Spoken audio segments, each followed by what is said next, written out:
양화진 목요 강좌 양화진 편지 낭독회 제2강에 오신 여러분 모두 환영합니다. 지난 1강에서는 가족들에게 보내는 편지를 낭독해 드렸는데요. 오늘 제2강에서는 교우들에게 보내는 편지를 낭독하도록 하겠습니다. 구역장에게 보내는 구역원의 편지, 그리고 신앙의 멘토와도 같았던 권사님이 하늘나라에 가신 데에서 오는 그런 슬픔과 안타까움, 그리고 혼란스러움, 그리움, 이런 복잡한 심경을 편지를 쓰면서 정리했던 사연, 그리고 교인과 교육자 사이에서 서로 오고 가는 감사와 응원, 이런 훈훈한 메시지가 오늘 아름다운 노래와 그리고 피아노 연주와 함께 어우러질 것입니다. 본격적인 편지 낭송에 앞서서 편지가 뭔지, 그리고 어떤 역할을 했는지 이걸 좀 거시적인 안목에서 살펴볼까 합니다. 제목이 좀 거창합니다. 편지는 세계를 어떻게 변화시켰는가. 엄청나죠? 제가 이걸 감당할 수 있을지 모르겠습니다. 네, 제가 떨리는 심정으로 앉아서 강연을 시작하도록 하겠습니다. 자, 여기 앉은 꽃이 되게 이쁘죠? 네, 이 꽃이 어디서 산 게 아니라 양화진에서 나는 걸 직접 꺾은 거랍니다. 양화진의 채취가 물씬 풍겨납니다. 자, 시작하겠습니다. 제가 강연을 그냥 짤막하게 빨리 시작하기 위해서 글로 써온 건데 읽어가면서 필요한 부분 설명하는 방식으로 하겠습니다. 미국의 예수의 신부이자 영문학 교수이고 또 문화와 종교 이런 역사를 연구한 역사가이기도 하고 또 철학자였던 월터 옹이라는 분이 계십니다. 여기서 옹을 붙인 건 이분이 할아버지여서 붙인 게 아니라 그냥 이름이 옹이에요. 옹 교수님. 그래서 이 옹 교수님이 이런 질문을 던졌습니다. 사람들이 지식과 정보를 어떻게 만들어내고 그리고 그 정보를 어떻게 기억하고 또 다른 사람들과 소통하고 교류하는지, 그리고 그 다음 세대에 어떻게 전승했는지 난 이게 알고 싶다. 그러면서 이런 질문을 던지면서 그에 대한 답을 찾는 과정에서 인류의 지성이 어떻게 발전해 왔는가를 세 단계로 나누었습니다. 구술을 사용하는, 구술로 지식을 만들고 소통하는 구술사회, 그리고 문자를 사용했던 문자문화, 그리고 요즘을 규정하기를 디지털 시대, 이렇게 나눴습니다. 구술사회, 문자문화, 디지털 시대. 개념이 딱 오시나요? 먼저 이 구술사회에서는 사람들이 경험하고 자기가 몸으로 체득한 이런 정보와 지식을 오직 기억에 의존해서 기억에 담아내고 다듬어서 머릿속에서 막 만들어냈다는 거예요. 그리고 그걸 다른 사람한테 전달할 때는 오로지 말로, 구술로만 했다는 거죠. 물론 몸짓도 있고 표정도 거기에 섞여 들어가서 나름대로 역할을 했겠지만 가장 중요한 건 말이었답니다. 근데 이게 말이 순간적이고 흩어지잖아요. 그러니까 이게 내가 경험하고 믿고 느낀 것을 기억하고 있다가 다른 사람에게 말하면 그걸 듣는 사람은 자신의 기억 속에 또 저장해 두겠죠. 근데 이게 사람의 기억이라는 게 한계가 있잖아요. 기억의 양은 제한적이고 또 기억이라는 것 자체가 이게 자꾸 변하고 또 왜곡되기 마련이죠. 퇴색하는 경우도 있고요. 게다가 멀리 떨어져 있는 사람에게 자기가 알고 있는 건 전달하기가 어렵죠. 말로는. 이야, 아무리 소리 질러도 그게 전달될 수 있는 거리에 한계가 있습니다. 꼭 전해야 할 말이 있다면 직접 찾아가서 말로 해야 됐고, 또 다른 사람을 전령으로 보내기도 하는데, 전령을 보낼 경우에는 전달하고 싶은 말을 이 전령이 잘못 기억하고 있거나 또 자기 생각을 집어넣으면 왜곡될 수 있는 그런 위험이 매우 컸죠. 기억과 말에만 의존했던 이런 구술사의 소통 이거는 서로 간에 굉장히 제약이 있었다, 이렇게 말할 수 있었습니다. 이런 사회에서는 많은 정보를 잘 기억할 수 있는 사람, 다시 말해서 기억력이 좋은 사람이 가장 큰 정보력을 갖고 있었고, 그렇지 못한 사람, 그런 다른 사람들에게 지도자 역할을 할 수가 있었다고 합니다. 그의 기억, 그 기억력이 뛰어난 사람, 이런 사람의 기억과 말은 다른 사람들을 압도할 수 있는 그런 사회적 권위를 가졌던 겁니다. 그가 자기가 기억이 잘못돼서 틀려도 그 사람한테 이의를 제기할 수 있는 그런 사람은 또 없습니다. 네가 뭔데, 내가 더 잘 알아, 이런 식으로 버텨댈 수 있었던 거죠. 이런 사람이 일종의 그 시대에는, 구술 시대, 구술 사회에서는 제사장이나 예언자 같은 그런 권위를 누릴 수 있었다라고 합니다. 그 정보 자체는 기억에 의존하고 말로 표현해야만 하기 때문에 구체적이기보다는 매우 상징적이고 일반적인 형태로 구성되고 또 기억되고 선포되었습니다. 그래서 또 잘 암기할 수 있도록, 기억할 수 있도록 하기 위해서 운율에 담기는 그런 음악적인 형식 또는 어떤 신비로운 주문, 이런 분위기도 풍겼다고 합니다. 그런데 인간이 살아가면서 점점 지식이 많아지잖아요. 지식과 정보의 양이 늘어나고 또 경험도 더욱 풍부해지면서 사람들은 기억할 수 있는 것보다 더 많은 정보를 담아낼 방법을 필요로 하게 되죠. 야, 이거 말고는 더 많은 것들을 경험하고 그거보다 더 많은 것들이 필요한데, 이러면은 이제 어떻게 하면 기억을 넘어설 수 있는, 인간이 자연적으로 갖고 있는 기억을 넘어설 수 있는 방법이 있을까? 그러면서 일종의 기억의 보조장치가 절실했던 겁니다. 이 월터 옹 선생님에 따르면 그런 인류의 필요성에서 생겨난 게 바로 문자, 글자라고 합니다. 기억은 제한적이고 불안정하지만 자기가 생각하고 알고 있는 것을 서판 또는 목판, 파피루스, 양피지, 또 종이, 이런 것들, 즉 우리 몸 바깥에, 우리 머리 바깥에 있는 물건에다 기록한다면 기억은 희미해지지만 기록은 오래 가죠. 그러니까 그 기억 자체는 제한적이고 불안정하지만 그것을 넘어설 수 있는, 인간 기억의 한계를 넘어서는 그 엄청난 분량의 기록들, 그리고 정보와 지식을 담아내기에는 문자가 훨씬 유리했던 겁니다. 그러니까 문자 문화의 시대는 구술 사회의 한계에서 필연적으로 나타날 수밖에 없었다는 거죠. 그렇게 이런 시대가 되면은 잘 기억하는 사람, 그리고 권위적인 목소리로 설파하는 그런 퍼포먼스가 뛰어난 사람, 이런 사람보다는 명확하고 논리적으로 글을 잘 쓰는 사람, 그리고 기록된 것을 잘 읽어내는 사람. 여기서 읽어낸다는 거는 결국 해석하고 독해하고 분석할 수 있는 능력이라는 거죠. 이렇게 기록의 능력, 즉 글을 쓰는 능력과 그 기록된 것을 해석하고 분석하는 능력이 훨씬 더 중요하게 되는 시대가 바로 문자 문화 시대라고 할 수 있습니다. 이 문자로 기록한 덕분에 생겨나는 혁신적인 변화가 있습니다. 멀리 떨어져 있는 사람한테 자신이 알고 있는 정보, 지식, 그 자신의 생각, 감정, 의견을 전달할 수 있게 된 겁니다. 철수야, 이렇게 안 해도 되는 거죠. 철수야 써 보내면 되는 겁니다. 공간적, 지리적 한계가 극복되면서 집단과 집단 사이의 교류가 활발해진 거죠. 굉장히 이질적인 집단이 서로 정보를 쉽게 교환할 수 있게 되면서 이질성이 극복이 되면서 점점 공동체의 규모가 커졌던 겁니다. 그리고 정보 교환이 수월해지면서 사람들은 더 많은 것을 알게 되었고 더 똑똑해졌습니다. 시간적인 제한도 극복이 되죠. 시간적인 제한, 내가 늙어서 죽는 순간에 한마디 하고 죽는데 글로 써놓으면 내가 죽은 후에도 내 자손의 자손, 자손의 자손에까지 내가 생각하고 있는 걸 전달할 수가 있게 된 거죠. 그러니까 시간적인 제한도 이렇게 극복이 되고, 또 살아서 서로 얼굴을 맞대어만 소통과 전달이 가능했던 그런 구술 사회와는 달리 문자 문화에서는 서로 만날 수 없는 세대 사이에서도 소통이 이루어지는 거죠. 그러면서 역사적 공동체라는 개념도 생기게 됩니다. 물론 이것도 일방적인 것이긴 하지만 먼 세대가 아래 세대에게, 새로운 세대는 이미 죽어버린 사람에게 말은 할 수 없지만 어쨌든 그 시간적인 한계를 극복한 거죠. 이렇게 역사 기록은 아주 오래전 세대가 아주 오랜 후의 세대에게 말을 건네는 것이다, 이렇게 말할 수 있게 되죠.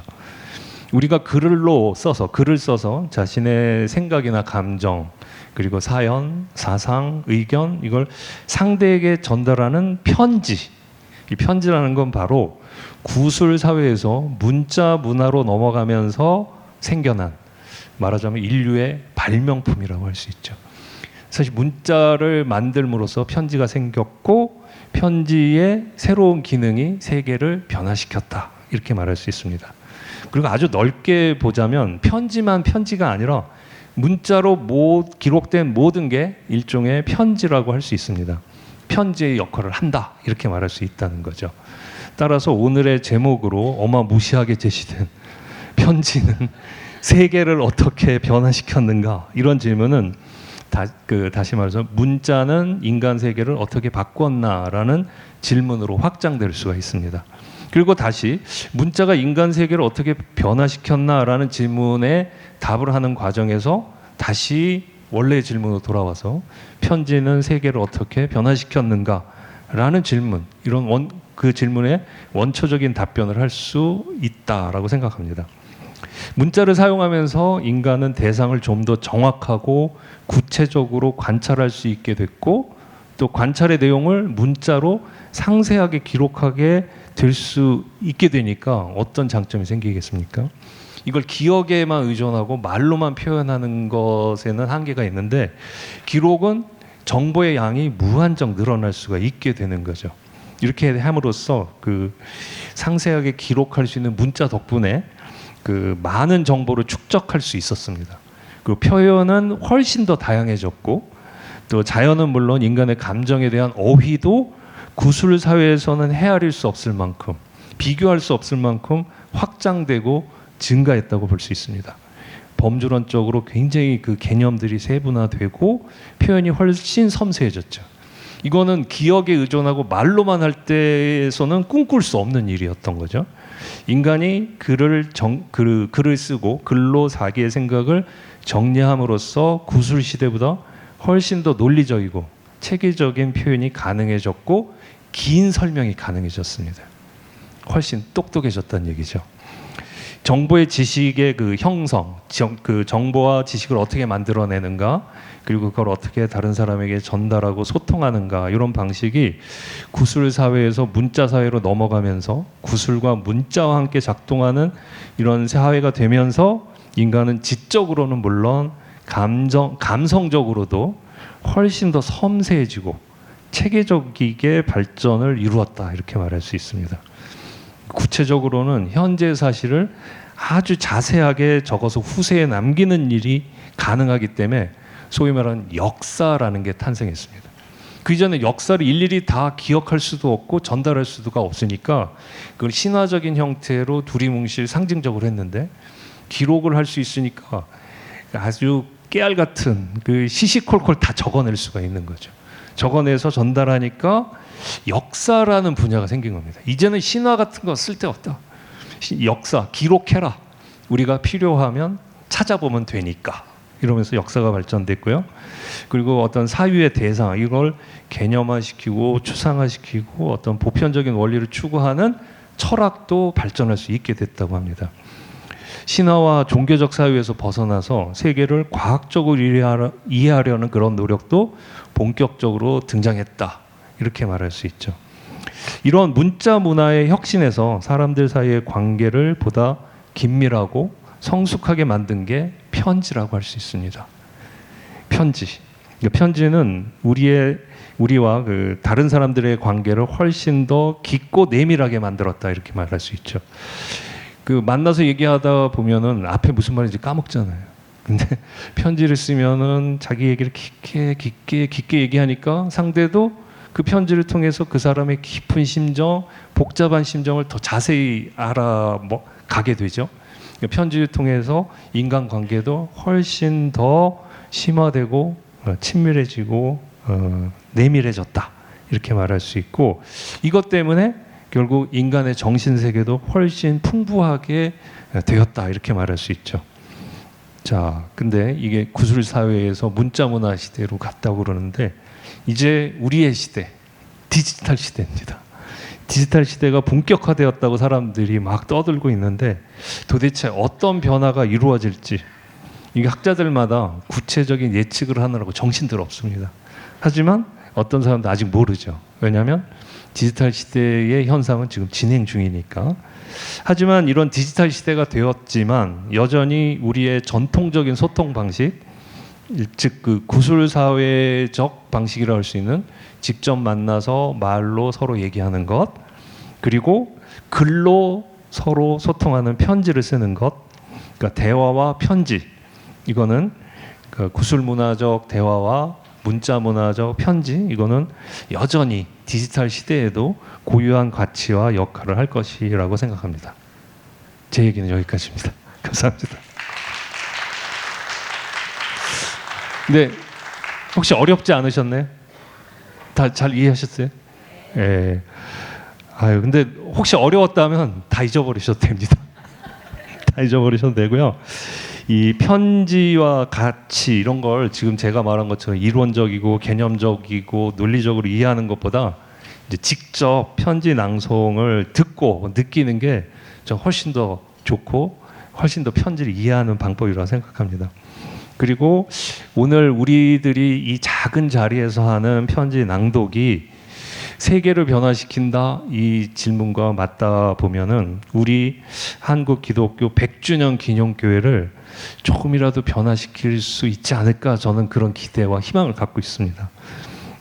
아주 작게 시작했지만 우리가 응모했는데 아주 많은 분이 참여하시진 않았지만 참여하시는 이분들의 참여로 인해서 우리 교회가 조금씩 변해가는 그런 모습을 저는 희망적으로 기대하고 있습니다. 어쨌든 먼저 이런 그 제가 했던 이런 강의 학문적이고 학구적인 분위기에서 예술적이고 이런 감성적인 분위기로 한번 이제부터 바꿔가겠습니다. 처음 순서는요, 우리 오은미 집사님의 노래를 두 곡 듣도록 하겠는데요. 첫 번째 곡은 사랑을 노래합니다고요. 두 번째 곡은 사랑은 마치, 공통적으로 사랑이 들어갑니다.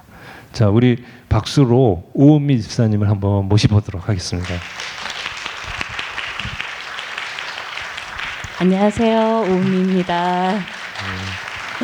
네, 귀한 시간 내에서 이렇게 참여해 주셔서 너무 감사합니다. 네, 저도 초대해 주셔서 감사합니다. 네, 오늘 부르실 두 곡 간단하게 설명을 좀 해주시겠습니까? 네, 제가 오늘 노래를 하기 전에 선곡을 하기 위해서 편지를 한번 오늘 낭독하시는 편지를 한번 읽어봤어요. 근데 쭉 읽어봤는데 이거는 결국에는 사랑이구나라는 생각이 들었어요.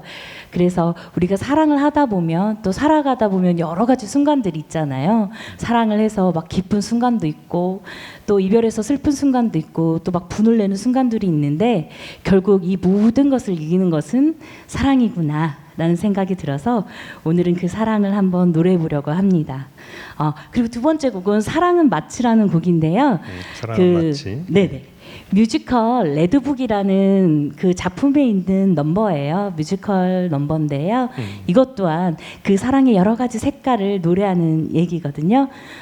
그래서 함께 들으시면서 뭔가 이 안에 사랑이 가득했으면 좋겠습니다. 아유, 너무 감사합니다. 기대가 되죠? 예, 그럼 박수로 한번 노래를 들어보도록 하겠습니다. 네.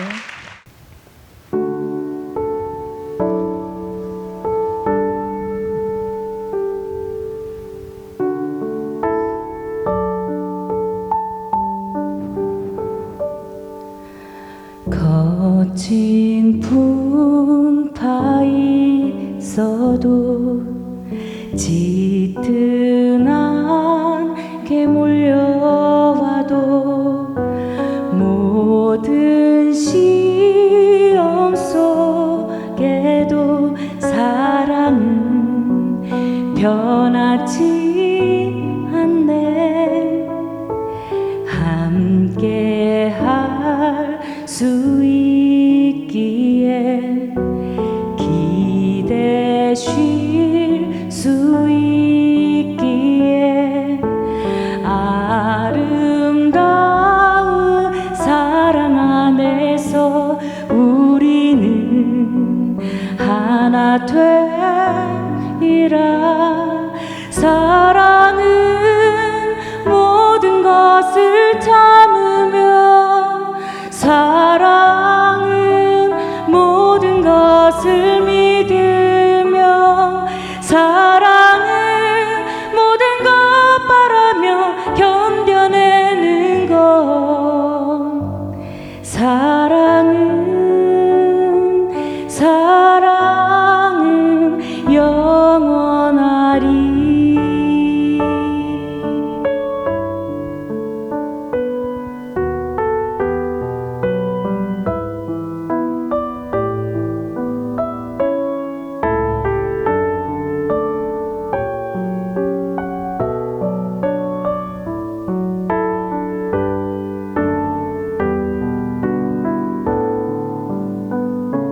사랑은 모든 것을 참으며 사랑은 모든 것을 믿으며 사랑은 모든 것 바라며 견뎌내는 것 사랑은 영원하리. 어려움이 있어도 서로의 사랑에 그 놓지 말고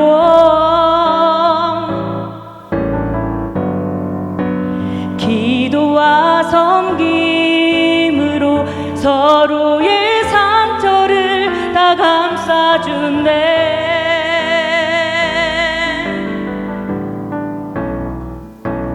사랑은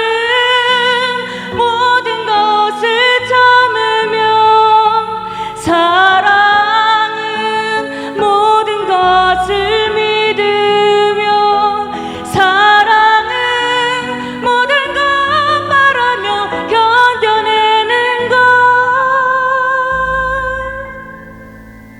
사랑은 영원하리.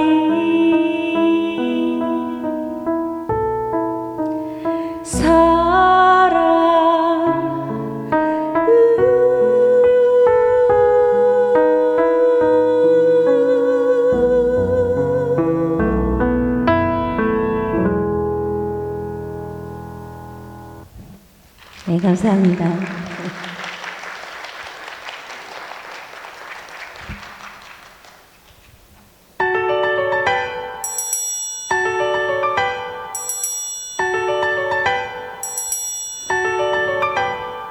이른 아침 온 세상에 안개가 자욱해도 오후에는 어느샌가 햇살이 눈부시죠. 하루 종일 비가 내려 기분이 울적해도 언젠가는 맑게 개어 무지개를 만나죠. 사랑은 마치 오늘의 날씨처럼 흐렸다 환해지고 추웠다 따뜻해져.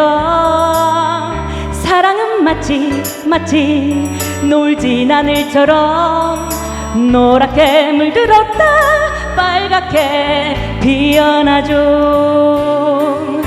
두둥실 떠다니다 스르르 터지는 구름의 모양을 하나로 말할 수 있나요?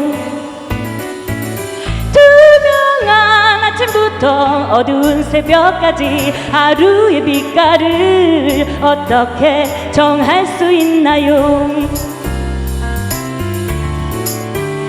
사랑은 마치 어린아이들처럼 끝없이 자라나고 새롭게 태어나죠. 사랑은 마치 우리의 만남처럼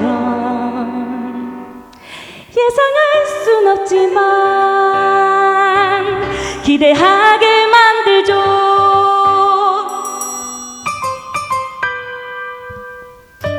자, 그러면 사랑이 담긴 편지 함께 들어보실까요? 감사합니다. 와, 너무 멋지죠? 예, 한편의 뮤지컬 보는 것 같았습니다. 그리고 나중에 기회 되면 한번 앵콜 공연을 들어봐야 될 것 같고, 그냥 1시간 다 드려도 될 것 같습니다. 예, 우리가 기독교를 사랑의 종교라고 그러고 예수님을 사랑의 예수님, 그리고 사랑 그분 그 자체 이렇게 말씀하셨는데, 오늘 노래 속에서 예수님의 향기가 느껴지는 것 같았습니다. 너무나 아름다운 노래 감사드리고요. 자, 그러면 아까 우리 오미 집사님께서 사랑이 담긴 노래 한번 들어보실까요? 이랬는데 한번 그렇게 진행해 보도록 하겠습니다. 첫 번째 편지 낭송은 523구역의 최지연 집사님의 편지입니다. 제목은 523구역 박은숙 집사님께, 그 구역원이 그 구역장에게 보내는 편지입니다. 근데 안타깝게도 직접 이 자리에 오시지 못했습니다. 그래서 저희가 야심차게 영상 편지를 준비했습니다. 영상 편지로 감상해 보도록 하겠습니다. 박은숙 집사님께, 가족, 친구, 또 예수님께도 드릴 수 있는 편지를 왜 집사님께 쓰게 되었을까요? 작년 이맘때 생각나세요? 함께 살던 시누이와 제가 감정이 좋지 않아져서 결국 시누이가 짐을 챙겨 어머니 댁으로 가버렸잖아요. 누구에게도 부끄러워 말할 수가 없었어요. 저는 시누이를 제 친동생처럼 여긴다고 자부했고, 은근히 시댁 식구를 좋아하지 않는 사람들을 딱하게 생각하기도 했었거든요. 그런 제가 시누이와 감정의 골이 깊어져 좋지 않은 마음으로 헤어졌으니 상심도 했고, 또 어머니 남편 보기도 부끄러웠어요. 무엇보다 제 자신에게 화가 나기도 했고요. 구역 식구들 성경 읽는 시간에 어쩌다 우리 둘만 읽을 때가 있었잖아요. 그때 어렵게 제 부끄러운 이야기를 꺼내 놓았어요. 집사님은 가만히 들으시고는 한마디 하셨죠. 괜찮아요. 그럴 수 있어요. 저를 놓고 기도하면 마음이 아프시다고, 제 어린 시절이 너무 어른스러웠고 주님도 그걸 아신다고 말씀하셨어요. 저는 그때 울어버렸어요. 어릴 때부터 기특한 장녀 노릇하느라 아무 때도 쓰지 못하고 커버린 어른아이는 하나님께서 그런 나를 어릴 적부터 계속 보고 계셨구나, 안타까워하셨구나, 그리고 지켜주셨구나. 하나님을 정말 만났죠. 다른 사람의 하나님 아니고 내 하나님으로요. 아버지가 편찮으실 때 아버지께서 한 번만 숨을 크게 잘 쉬어보고 싶다고, 숨이 잘 쉬어지지 않아 답답하다고, 콧줄로 식사하는 것도 싫다고 우리 아버지를 놓고 기도하면 그런 마음이 느껴진다고 말씀해 주실 때, 저는 집사님을 통해 하나님께서 살아계시구나, 성도가 이렇게 서로 교통하는구나 하는 것을 몸소 경험하였습니다. 저는 그때 출장 중이어서 아버지께서 그런 처치를 받고 계신 줄도 모르던 때였잖아요. 그런데 저보다 더 멀리 떨어져 계신 집사님께서 아버지를 놓고 기도하는 중에 그런 마음이 드셨다니, 저는 지금 생각해도 몸이 떨려옴을 느낍니다. 올해 표어 창문을 열고가 참 좋으시다고 하셨죠? 저 역시 주님을 향해 창문을 여는 삶을 올 한 해 실천해 보려고 마음먹었어요. 아직은 깊은 기도가 어렵지만 주님과 허물없이 저의 모든 것을 내려놓고 제 생각과 마음을 소상히 아뢰는 시간을 가져보려고 해요. 아침 첫 시간이면 더 좋을 것 같아 제가 좋아하는 아침 조깅 시간을 주님과 함께하는 시간으로 바꾸었습니다. 이런 변화를 만들어낸 것은 집사님 영향이 큰 것 아시지요? 저는 평균 10살 이상 많은 집사님들과 구역을 함께합니다. 제가 살아보지 못한 인생의 시기를 이미 살았고, 또 살고 계시는 집사님들을 통해 삶을 미리 경험하게 되어 우리 구역이 참 좋아요. 또 집사님의 엉뚱하지만 예리한 표현에 깜짝 놀라기도 하죠.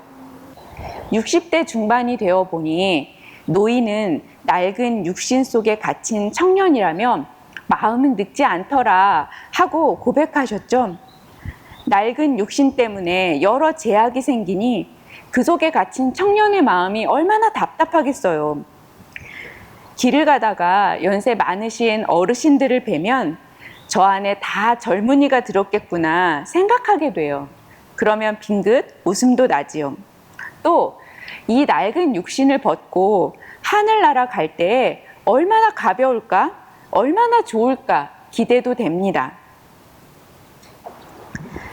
또 언젠가 구역 성경 공부하다가 이런 말씀도 하셨어요. 사람의 우물 같은 마음을 다 퍼내면 그 안 깊숙한 곳에 뭐가 있을까? 슬픔과 두려움이 아닐까? 집사님께서 얼마나 마음의 우물을 퍼내고 퍼내보았으면 그 안 깊숙한 곳 감정까지 파보았을까 하고 생각하니 저도 절로 마음이 찡했어요. 제 마음도 퍼내고 퍼내보니 우리 인간은 모두 슬픔과 두려움의 존재라는 것에 저도 공감하게 되었습니다. 슬픔과 두려움을 숨기고 사는 우리 구역 식구들이 서로 구역 한 가족으로 묶여 말씀의 밥을 먹이고 어깨를 토닥이고 가끔은 눈물을 닦아주며 마음 깊은 곳 슬픔과 두려움을 이겨내는 것이 아닌가 싶어요. 힘든 일을 꺼내놓고 기도하고 또 기도가 응답되는 것을 경험하는 과정은 서로에게 큰 힘과 용기를 줍니다. 겉으로만 친한 것 같고 두꺼운 커튼을 들이운 채 서로를 드러내지 않던 우리 구역에도 이렇게 마음을 나눌 때가 오네요. 최근에 사랑은 허다한 죄를 덮어준다는 말은 도저히 못 볼 수 없고 도저히 못 들을 수 없는 것을 사랑은 침묵으로 완화 해석으로 용서로 덮어준다는 글을 읽었어요. 은초대를 도둑질한 장발장이 경찰들에게 잡혀왔을 때 미리엘 신부님은 왜 촛대만 가져간 겁니까? 제가 은쟁반도 같이 드렸을 텐데요. 당신은 이런 늙은 신부의 작은 호의에도 너무 미안해하는 사람이군요. 라고 말했죠. 장발장이 한 도둑질을 정당한 습득으로 만들어준 미리엘 신부님의 해석이야말로 완화 해석의 여실한 예겠지요. 사랑은 허다한 죄를 덮어준다.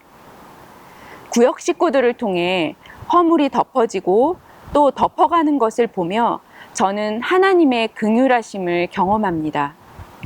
우리는 사람이기에 우리의 허다한 죄를 덮으시는 무조건적인 주님의 사랑을 이해하기도 또 근접하기도 어렵지만 죄를 긍휼함으로 용서하고 덮는 영적인 구역 식구들을 통해 주님의 사랑을 조금이나마 짐작하게 됩니다. 사랑받을 조건과는 거리가 먼 존재임에도 사랑받는 곳, 구역은 제게 그런 곳입니다. 막내였던 이 어른아이 구역장은 구역을 통해 마음을 키우고 신앙을 키우며 점점 자라나고 있습니다. 그리고 저 역시 사랑으로 허다한 죄를 덮는 긍휼을 조금이나마 실천해 보려고 합니다. 집사님을 비롯한 우리 구역 식구 모두 참 고맙습니다.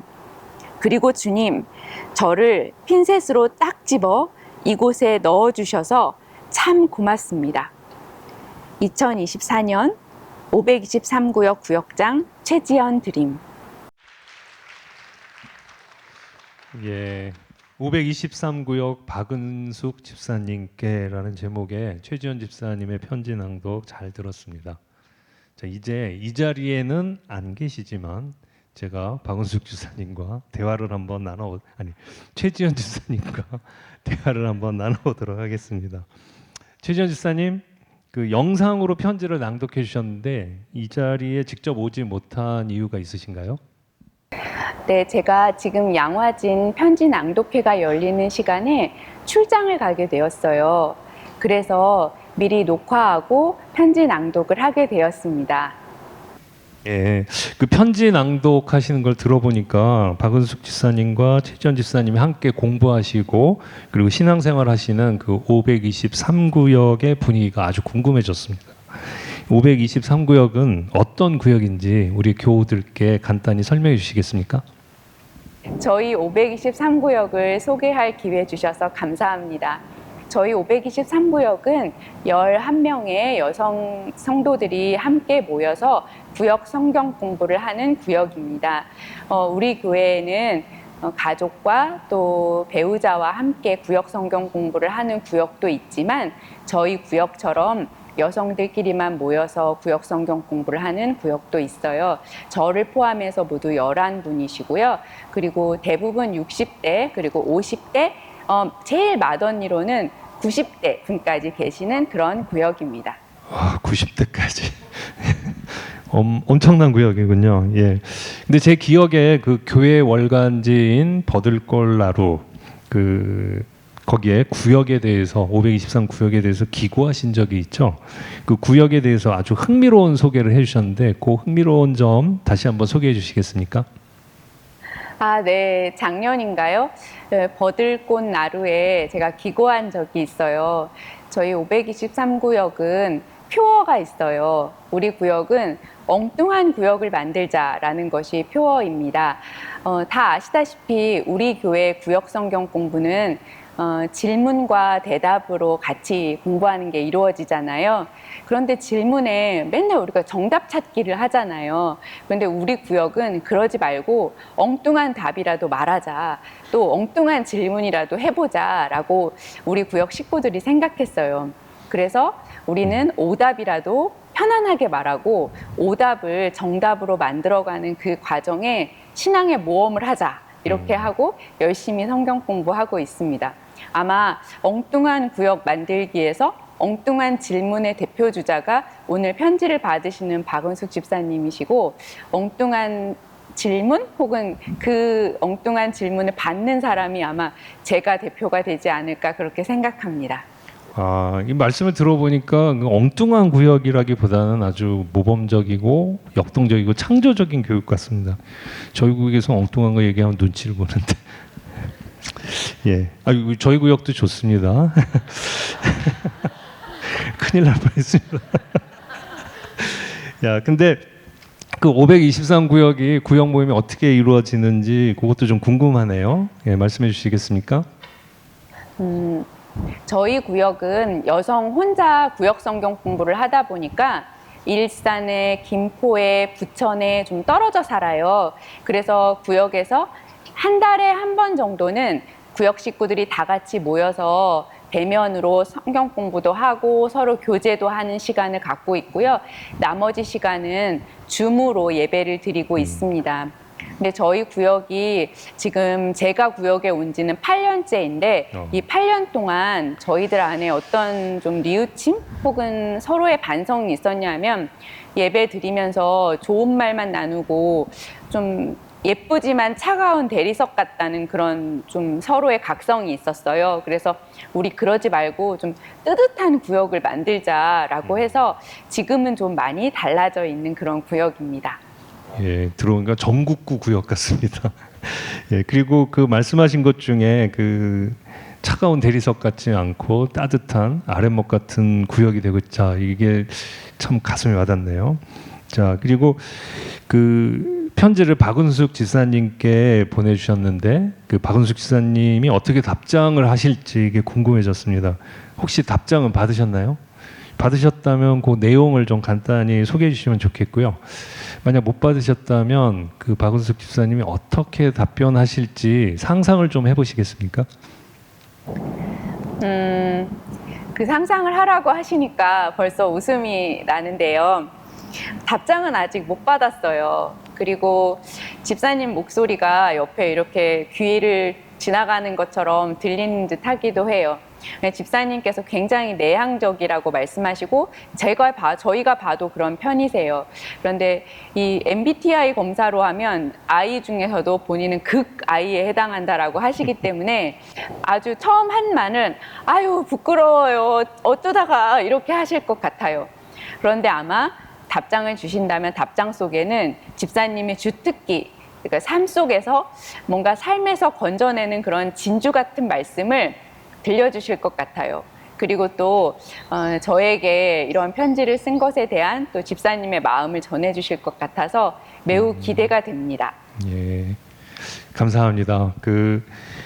혹시 MBTI에서 I 이거 이해하셨습니까?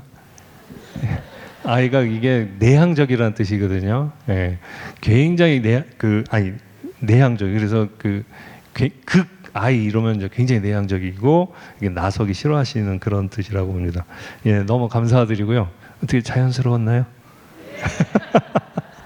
직접 대한 것 같았죠? 예, 배경이 너무 대놓고 양화진이어 갖고 런던에 계신 분을 소환하기에는. 예. 근데 오늘 오후에 저한테 카톡이 하나 왔습니다. 런던 시간으로는 새벽인데 저한테 카톡을 보내셨더라고요.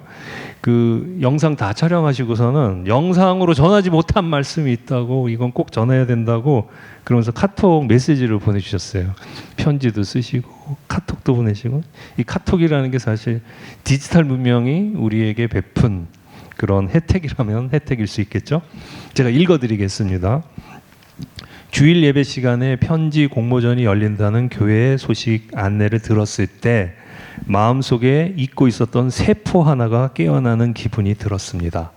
말로, 짧은 메시지나 카카오톡으로 마음을 전해왔지만 손편지는 상대, 곧 수신자를 정하고 수신자에게 보내고 싶은 메시지를 정리하고 정돈된 마음을 전하는 좋은 역할을 했었는데 우리가 그동안 잊고 살았다는 생각 말입니다. 신약의 바울이 서신으로 복음을 전하고 성도들의 신앙을 공고히 한 것은 그만큼 편지가 가진 힘이 큰 것을 보여주는 여실한 예인 것 같습니다. 저를 포함한 우리 교회 성도들이 신앙과 마음을 편지에 담아 전할 수 있어서 참 고맙습니다. 런던은 흐리고 시원한 날씨입니다. 편지를 쓰는 분, 받는 분, 또 함께 그 편지를 나누는 모든 분들께 은혜가 있기를 소망합니다. 자, 이렇게 보내주셨습니다. 이건 박수 안 치시네. 예, 너무 좋죠. 예, 제가 편지는 세계를 어떻게 변화시켰나 그 말을 잘 못했는데 이 최지현 집사님이 그럴 줄 알고 이렇게 보내신 것 같아요.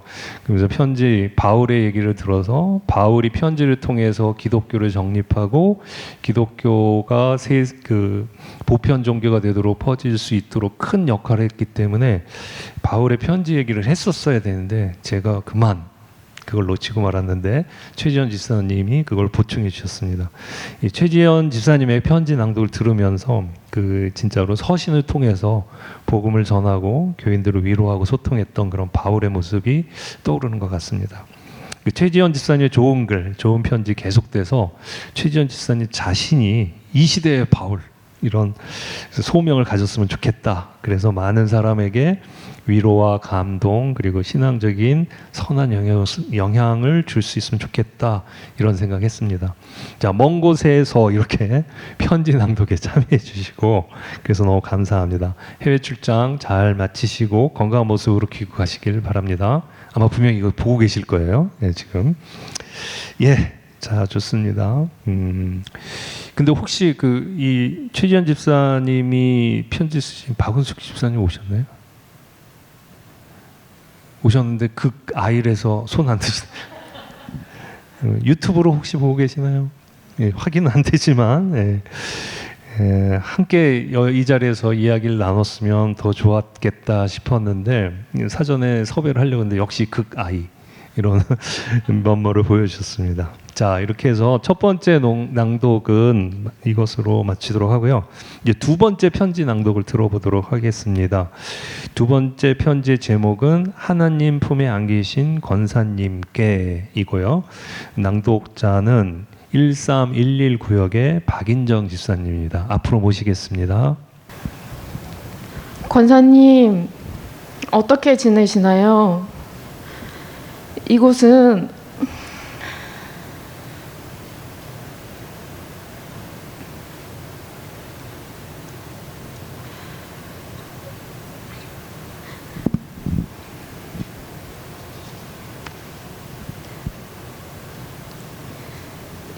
이제 봄 기운이 완연해지며 나뭇가지에 물이 오르고 있어요.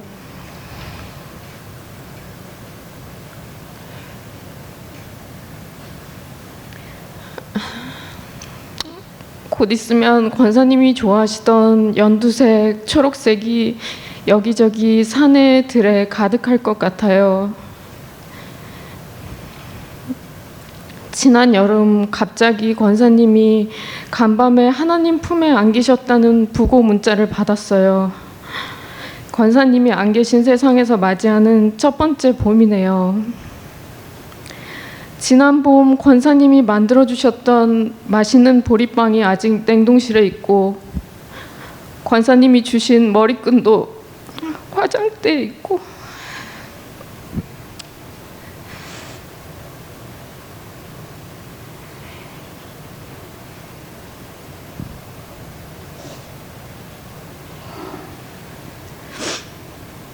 같이 읽으며 하나님 얘기 나누자고 주셨던 책도 책장에 있어요. 하지만 권사님만은 이 세상에 더 이상 안 계시네요. 중요한 교회 절기에는 물론이고 여자들의 스트레스 지수가 높아지는 명절 전후, 그리고 한동안 수다 떨 이야기들이 쌓였을 때면 항상 먼저 연락 주시곤 했죠. 그리고 만남에 항상 함께했던 만난 육의 양식과 달고 오묘했던 영의 양식, 맛있는 음식을 함께 먹고 그동안 경험한 하나님에 대한 깊은 묵상 나눔, 권사님이 안 계신 이 세상이 제게 너무나 낯설고 삭막하게 느껴지는 가장 큰 이유인 것 같아요. 그 시간들이 참 그리워요. 전 세상살이에 힘들 때만 도움과 지지를 받으려고 연락을 드렸던 건 아닐까 죄송하기만 해요. 갓 그리스도인이 되었던 30살 청년이 작년 구역장으로 섬기시던 권사님을 만나게 된 건 오묘하고 신기한 하나님의 선물이었던 것 같아요.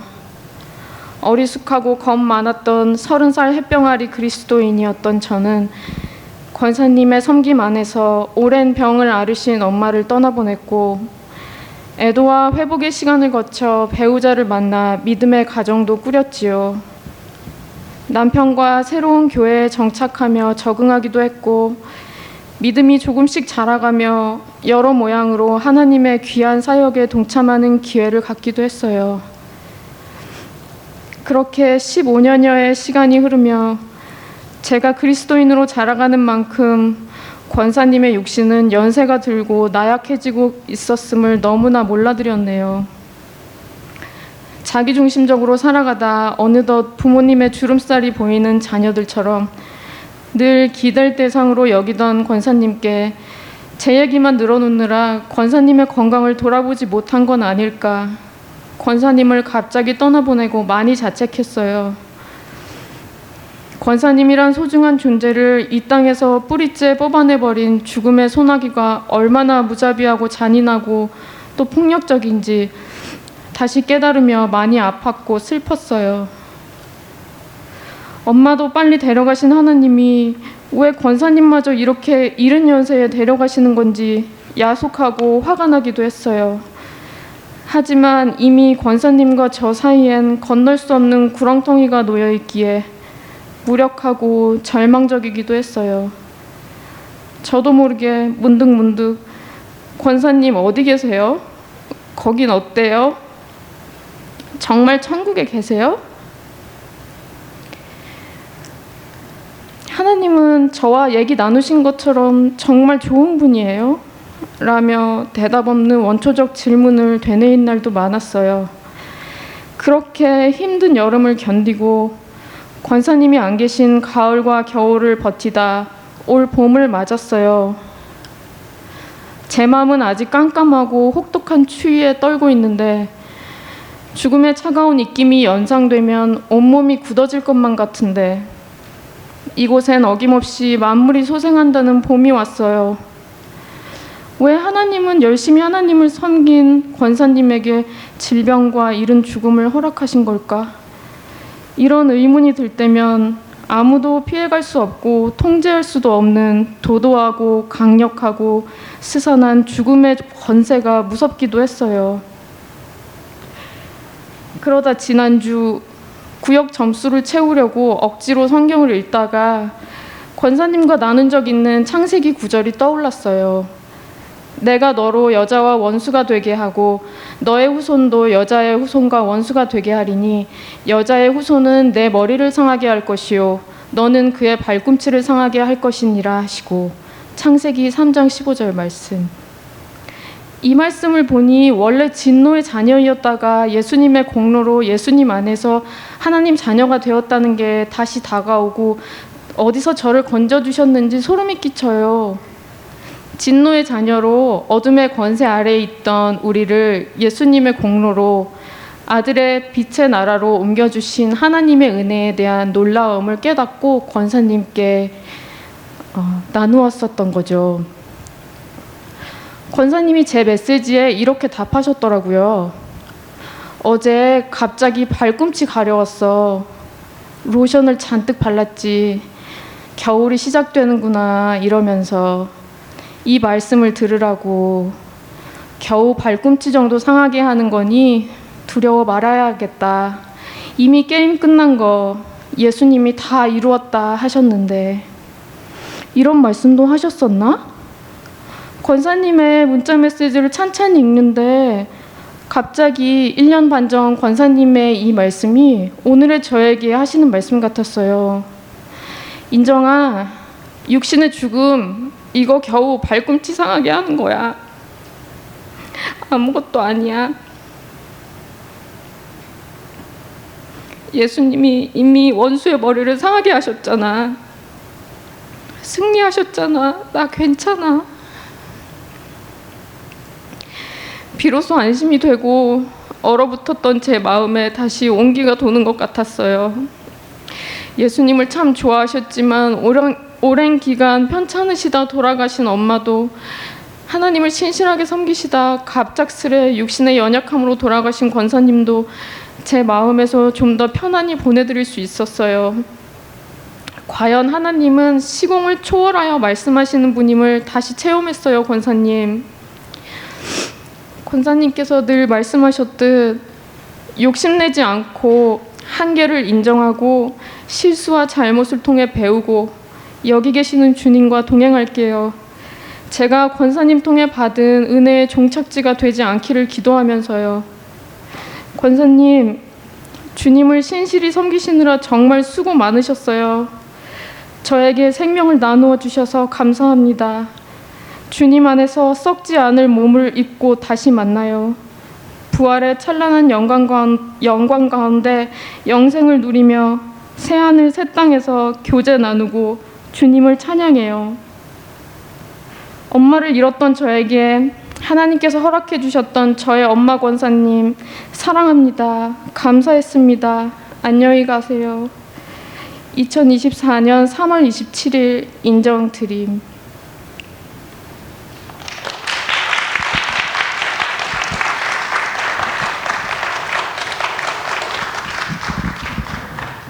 예, 참 가슴이 먹먹해집니다. 예. 제가 저 밑에서 들었어야 되는데. 자, 그냥 진행해야죠. 예. 그냥 쉬운 질문부터 한번 드리도록 하겠습니다. 평소에도 이렇게 편지 많이 쓰시나요? 예전에는 좀 진심을 전하고 싶을 때는 말보다는 편지로 쓰는 걸 좋아했고 또 받는 사람들도 좋은 피드백을 줬었던 것 같아요. 그러니까 편지를 많이 쓰신 편이셨군요. 예.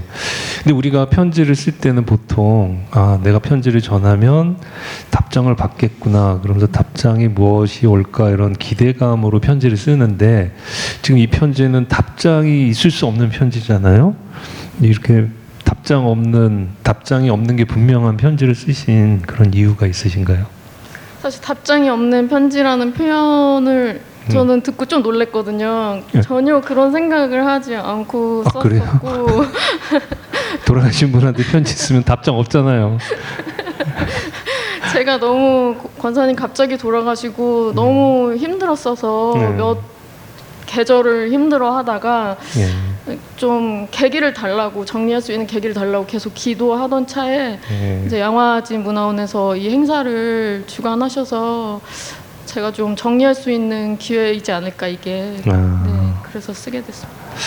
그러니까 그 마음을 정리할 수 있는 기회를 갖기 위해서 답장이 있냐 없냐 이런 걸 중요하게 생각하지 않고 쓰셨다 이 말씀이시죠? 그런 깊은 뜻을 모르고 제가 왜 답장도 없을 텐데 편지를 썼을까 이런 그런 생각만 했습니다. 근데 그 쭉 편지를 읽어 주실 때 이 편지의 수신이신 그 권사님 떠나가셨을 때 집사님 마음이 굉장히 아프셨다는 걸 절절히 느낄 수가 있었습니다. 마지막 구절에 엄마 권사님 할 때는 정말 그 가슴이 정말 아프셨겠다 이런 생각이 드는데 권사님하고는 어떻게 처음 만나시게 됐나요? 15년 전의 일이라고 그러셨죠? 네, 예. 거의 15년 조금 지금은 이제 조금 넘긴 했는데 예.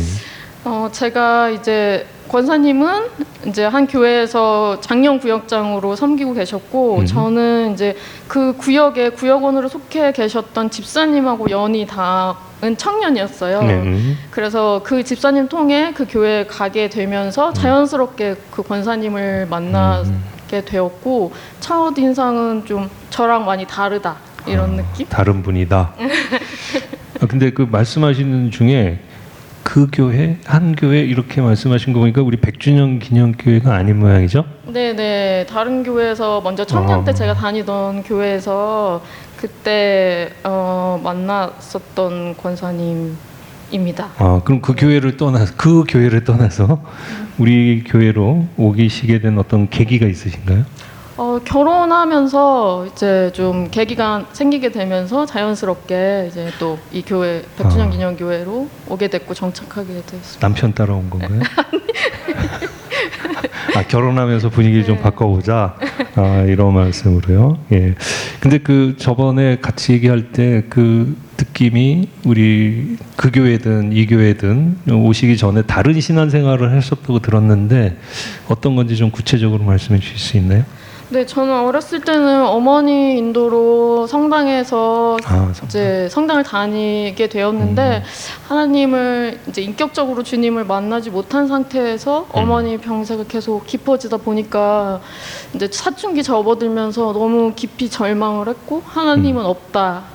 이렇게 당신 없어 막 이렇게 성당 다니시면서 성당 앞에서 막 했던 그 기억이 나요. 당신 없어 이러면서 당신 없어 이렇게 하면서 주님을 떠나고 그러다가 이제 엄청 방황을 하다가 이렇게 개신교에서 다시 예수님 그 권사님을 만나셨고. 네. 근데 아까 말씀 중에 그 권사님과 나는 다른 분이다 이런 말씀하셨잖아요.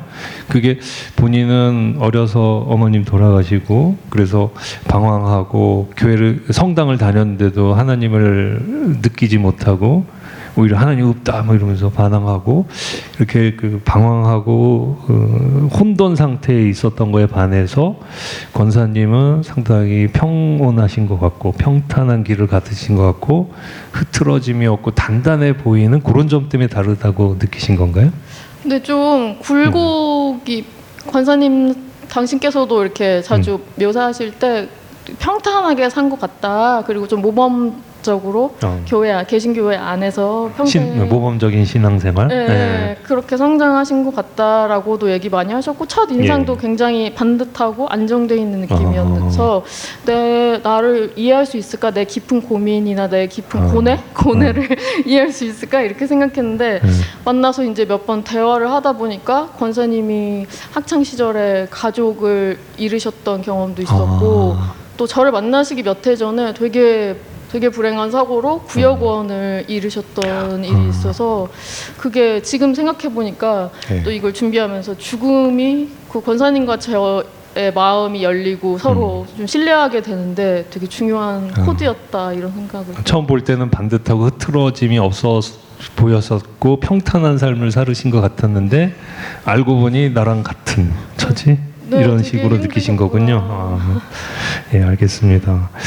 그리고 편지 내용 중에 죽음이라는 단어가 어쩔 수 없이 많이 들어오는데 이게 권사님 죽음 그리고 권사님과 함께하던 또 집사님의 그 어머님의 죽음 그리고 또 성경에서 많은 의인들이 죽어나가는 모습 이런 것들을 보고 또 우리 주변에도 막 사람들이 죽어가잖아요. 그리고 인간은 어차피 죽는다. 죽음의 한계 앞에 있는 존재인데 그런 죽음에 대해서 굉장히 그 종교적이고 철학적인 생각을 많이 담아내신 것 같아요.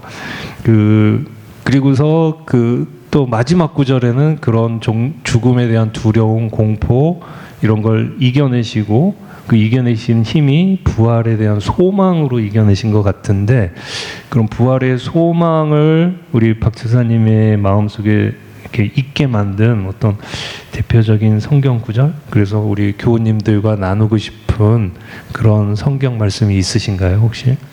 네, 이번 이제 그 메시지 권사님 그 문자 메시지를 통해서 부활에 대해 새롭게 생각하면서 저한테 많이 감동이 되고 위로가 됐던 또 다른 구절, 성경 구절들이 있었는데요. 예. 첫 번째 구절은 로마서 8장 18절인데 예.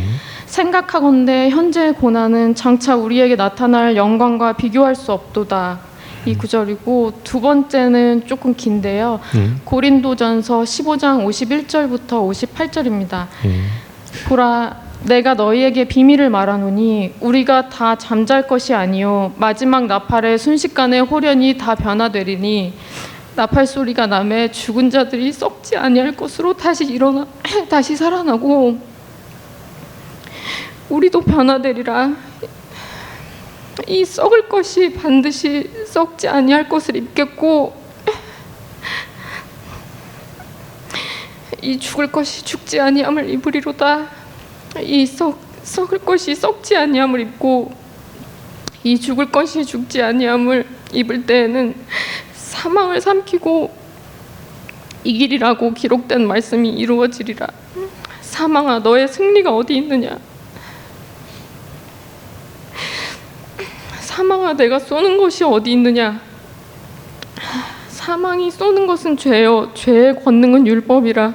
우리 주 예수 그리스도로 말미암아 우리에게 승리를 주시는 하나님께 감사하노니 그러므로 내 사랑하는 형제들아 견실하며 흔들리지 말고 항상 주의 일에 더욱 힘쓰는 자들이 되라. 이는 너희 수고가 주 안에서 헛되지 않은 줄 알미라.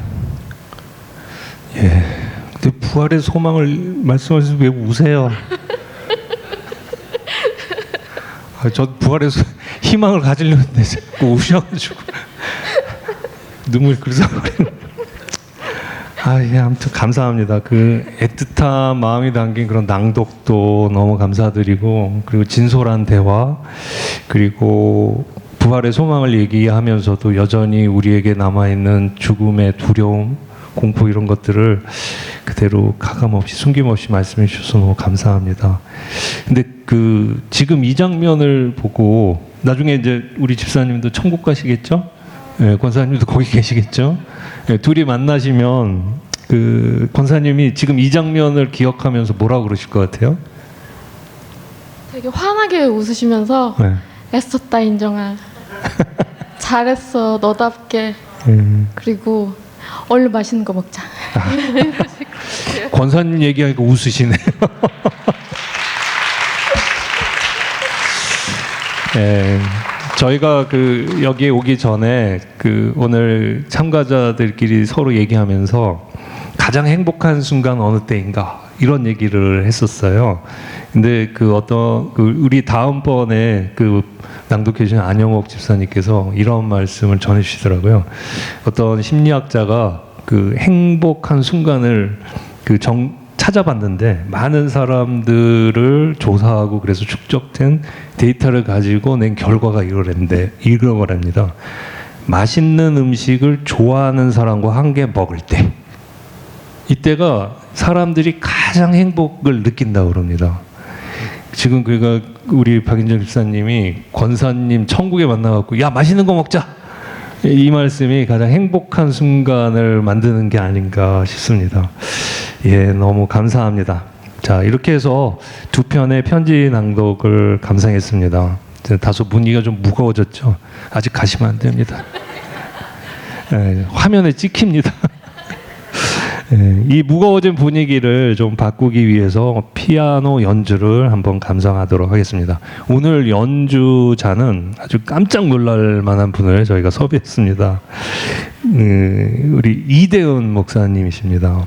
그 어떤 그 곡을 연주해 주실지 설명을 듣고 한번 연주를 들어보도록 하겠습니다. 박수로 모시겠습니다. 네, 첫 번째 곡은 쇼팽 에티드 25의 7입니다. 분위기를 바꾸시리라 말씀하셨는데 안타깝게도 분위기가 조금 더 어두워질 수 있습니다.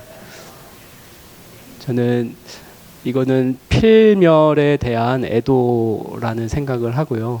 다만 그 두 차례의 강력한 그 음계 스케일이 나옵니다. 그게 그 모든 우리 인간의 연약함을 아시는 예수님이 그 모든 두려움과 걱정을 해소해 주시지만 그럼에도 불구하고 육체 가운데 있을 때에 슬퍼할 수밖에 없는 그런 현실을 그린 곡이라고 생각을 해서 이 곡을 먼저 연주해 드리고 그 다음 곡은 조금 더 희망적인 곡으로 연주하도록 하겠습니다.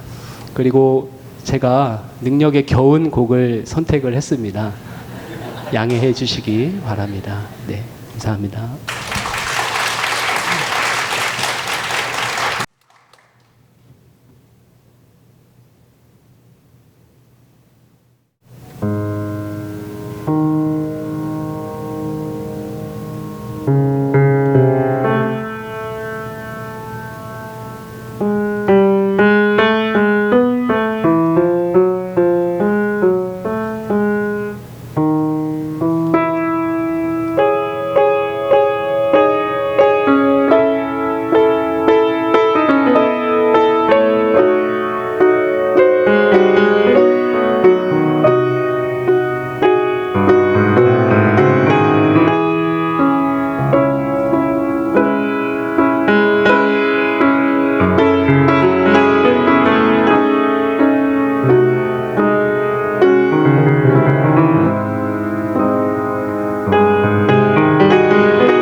네, 두 번째 곡은 이루마의 River Flows in You인데요. 우리 그럼에도 불구하고 우리에게 소망이 있는 것은 하나님 사랑 안에 함께 있는 내 옆에 사람이 있기 때문인 것 같습니다. 그리고 우리 각 사람에게는 그 하나님이 주시는 강이 흐르는 것 같고 이렇게 함께 모여서 참 아름다운 시간을 보낼 때 여기에 나오는 약간 트릴이 그 햇빛에 비치는 반사되는 그 강의 물결을 나타내는 것 같다는 생각을 했습니다. 그래서 그런 심상을 함께 느끼면서 감상해 주시고 또 우리에게 소망이 있음을 다시 한번 일깨우는 그런 시간 되시면 좋겠습니다.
예, 강단에서 뵙던 모습과 다른 매력을 발산해 주셨습니다. 그리고 첫 곡 들었을 때 마음이 이렇게 팍 가라앉고 묵직해졌는데 그 다음은 찰랑찰랑 이게 흘러가는 강물 위에 반짝반짝 햇빛이 비치는 그런 것 같아서 듣는 내내 심장이 간지러워서 죽는 줄 알았습니다.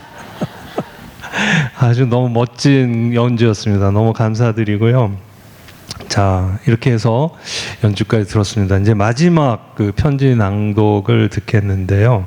세 번째 편지 낭독은 그 제목이 이렇습니다. 40일 교구 정효섭 목사님께 4151 구역의 그 안영옥 집사님께서 준비해 주셨습니다. 먼저 안영옥 집사님 그 자리에 모시고 낭독을 들어보도록 하겠습니다. 예, 박수로 모실까요?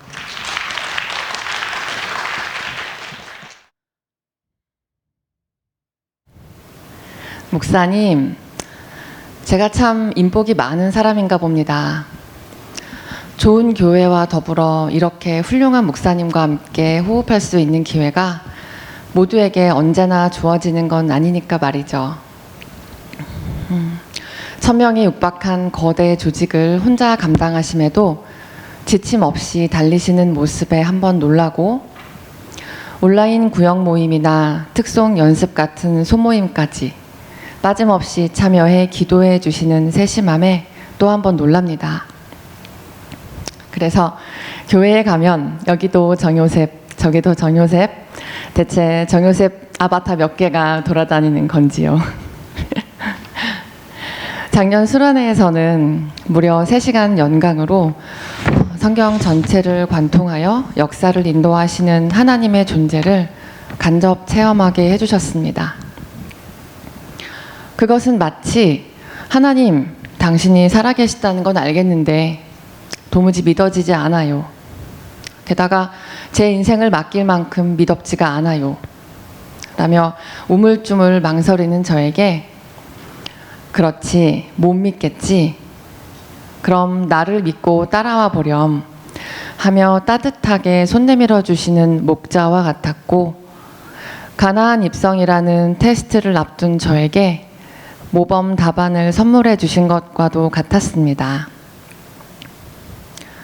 배운 대로, 아니 가르쳐 주신 대로 하나님 편에 서서 하나님을 따르며 하나님의 길을 선택함으로 덤으로 받을 세상을 당당히 누리겠습니다. 목사님, 아직은 서툰 걸음, 한 손은 구역장님 손을, 다른 한 손은 목사님 손을 잡고 오늘도 한 걸음씩 주님을 향해 나아가겠습니다. 기대하는 마음으로 응원해 주세요. 이번 수련회에서도 목사님을 통해 부어주실 하나님의 더 깊은 은혜와 그 하나님이 이끄시는 세상을 기대하겠습니다. 1000명에 육박한 거대 조직을 혼자 감당하시려면 간혹 필요하실 것 같아 준비해 보았습니다. 좋은 거 귀한 거 많으시겠지만 감사의 마음을 담아 준비한 것이니 받아주시면 좋겠습니다. 오는 새봄 목사님의 가정과 삶 속에 하늘의 평안과 더불어 이 땅의 기쁨도 가득하시기 바라겠습니다. 2024년 3월 27일 안영옥 드림.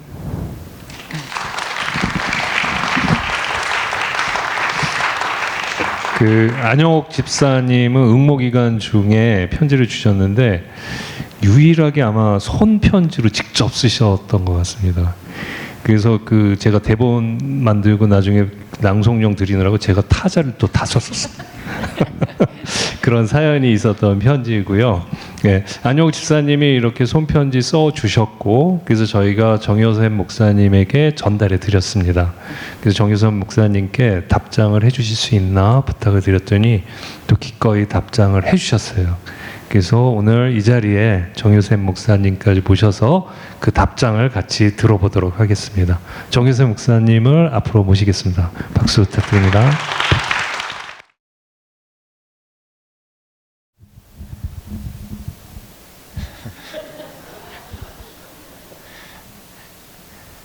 소중한 안영옥 자매님께 응원과 격려의 마음이 가득 담긴 따뜻한 편지 보내주셔서 감사합니다. 보내주신 편지를 읽고 참 감사한 마음이 들었습니다. 첫째는 안영옥 자매님께서 편지 첫 부분에 좋은 교회, 좋은 목사님과 함께 호흡할 수 있어 스스로를 인복이 많은 사람이라고 말씀해 주셨는데 저도 동일한 마음입니다. 저도 참 좋은 교회에서 좋은 교우님들과 함께 호흡하며 신앙생활하고 있으니 복받은 사람이라는 생각이 들어 참 감사했습니다.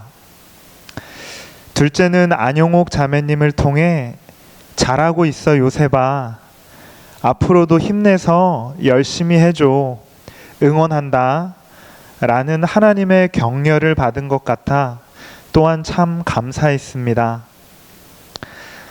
아마도 41교구에서 900여 분의 교우님들을 섬기고 있다 보니 한 분 한 분 세심하게 섬기지 못하고 있는 것은 아닌지, 혹여 바쁘다는 이유로 맡겨주신 일을 온전히 감당하고 있지 못한 것은 아닌지 생각하게 됩니다.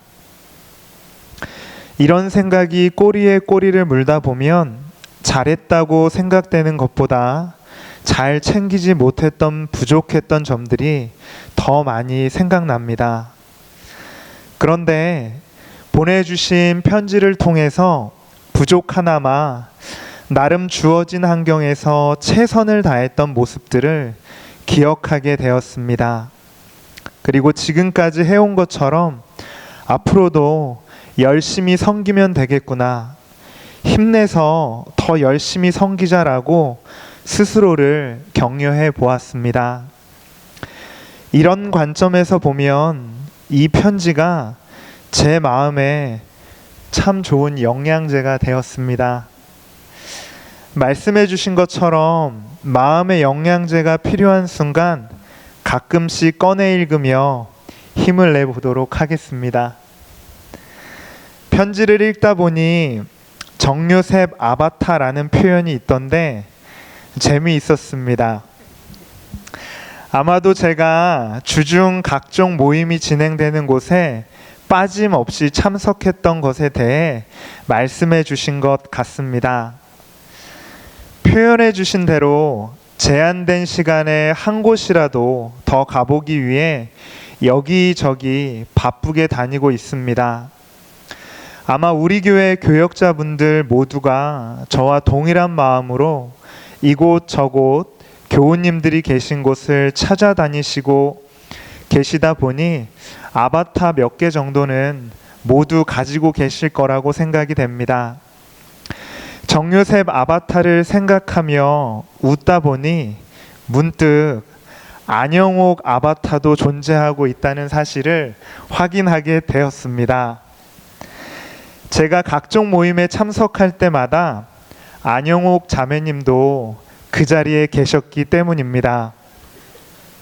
구역 모임, 금요 기도회, 차량 봉사, 주일 안내 봉사, 토요 관리 봉사 등등 참 열심히 교회와 교구 활동에 적극 참여하고 계셨구나라는 사실을 새삼 인식하게 되었습니다. 아마 제 기억이 맞다면 안영옥 자매님을 처음 뵌 것은 23년도 4월 고난주간 특별 새벽 기도회 41교구 특송을 준비하던 때였습니다.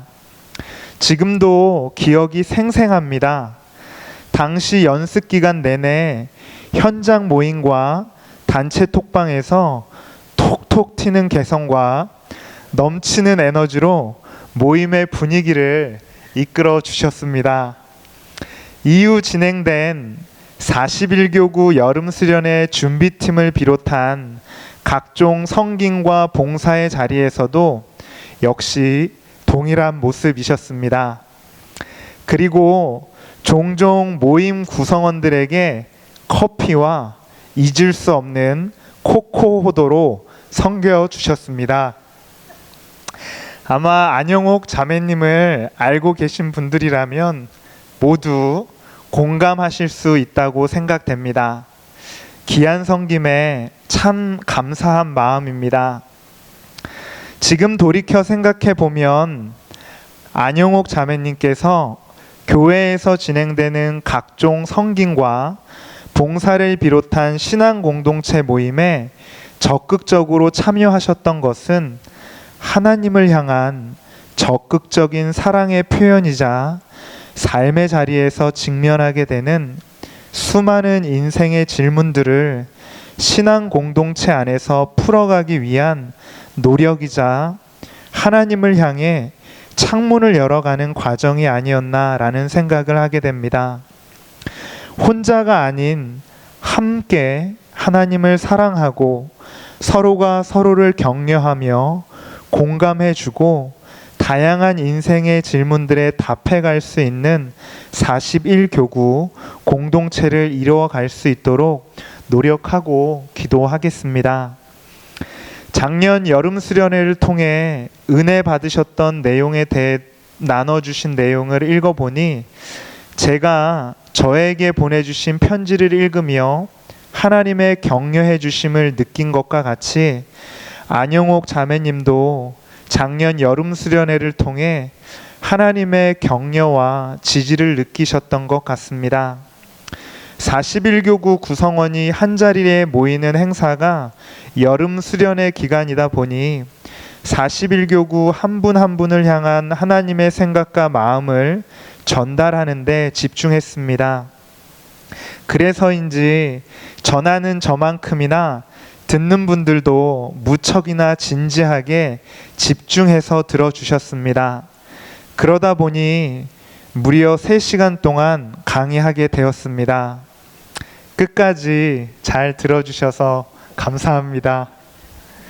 올해는 절대 길게 하지 않으려고 노력 중입니다. 올해 수련회는 무박 3일로 진행됩니다. 정한조 목사님께서도 41교구를 위한 말씀을 증거해 주십니다. 안영옥 자매님과 41교구 모든 교우님들에게 하나님이 주시는 평강과 은총이 넘치도록 기도하며 준비하겠습니다. 수련회를 통해 안영옥 자매님과 41교구 교우님들에게 말씀으로 말씀해 주실 하나님을 기대합니다.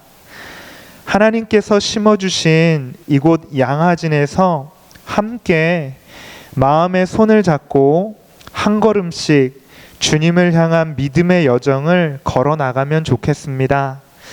다시 한번 편지 영양제로 격려해 주신 안영옥 자매님께 감사드리며 상 가운데 주님의 사랑과 은총이 함께 하시기를 기도하겠습니다. 2024년 5월 14일 화요일 양화진 7별관 3층에서 정요셉 드림. 박수를 이때 쳐야 되는 겁니다.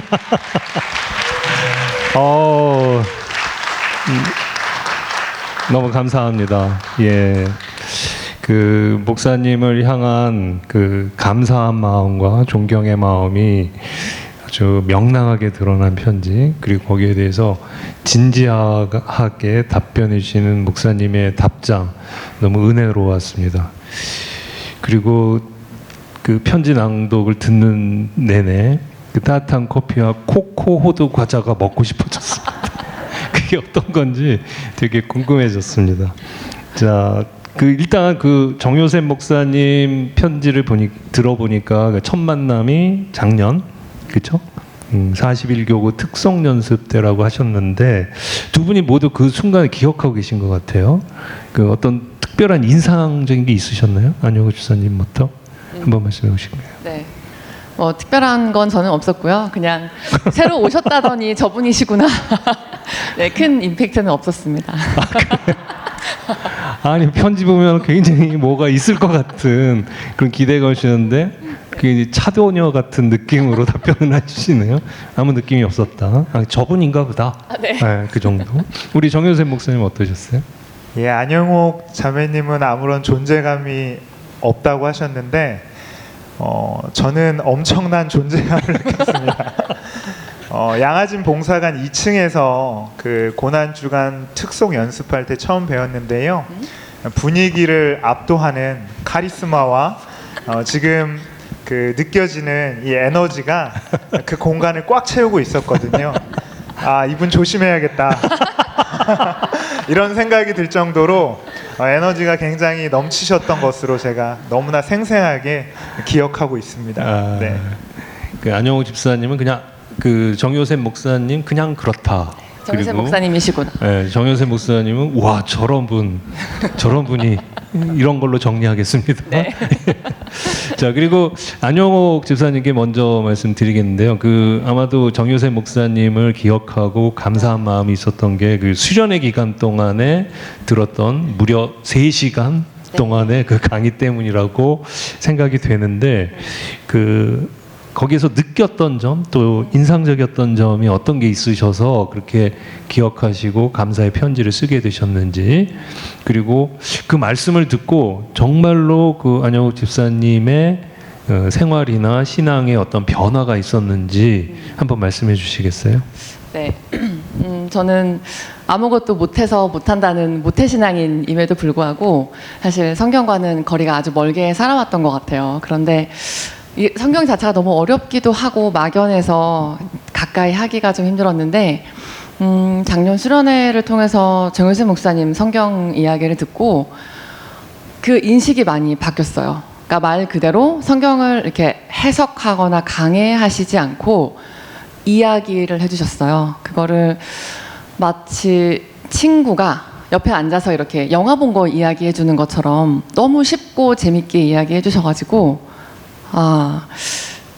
가장 기억에 남는 네네. 인물이나 뭐 가장 가장 기억에 남는 스토리가 하나 있었는데 실제로 제 일상을 좀 바꾼 부분이기도 한데 다윗의 이야기였어요. 우리가 다윗. 네네 흔히 알고 있는 다윗은 큰 나라의 왕이고 그리고 골리앗 전투 이런 거를 이제 알고 있는데 목사님은 어떤 부분을 이야기해 주셨냐면 하나님의 입장에서 다윗이 왜 그렇게 기쁜 사람이었는지 그리고 그 마음에 합했다라고 이렇게 극찬하셨는지에 대한 부분을 말씀해 주셨는데 실제로 다윗은 헷갈리는 상황이 되면 아무것도 하지 않고 그 성경 안에서 하나님의 뜻이 어디에 있는지를 찾았다고 하길래 저도 속 시끄러운 일들이 생길 때면 종종 성경을 펴고 하나님의 뜻이 어디 있는지 찾곤 합니다. 그러니까 다윗의 위대함은 혼란스럽고 방황하고 시끄러울 때 그냥 말씀 앞에 조용히 앉아 있었다는 것. 그런 데에서 위대함이 있다는 걸 깨닫고 안 집사님도 그렇게 하셨다는 거죠. 네, 맞아요. 그래서 그런 생활을 실제로 실천하셨던 거죠. 네. 그럼 그렇게 속 시끄러울 때 성경 앞에 앉아서 하나님의 뜻을 기다리고 찾으면 찾아지던가요?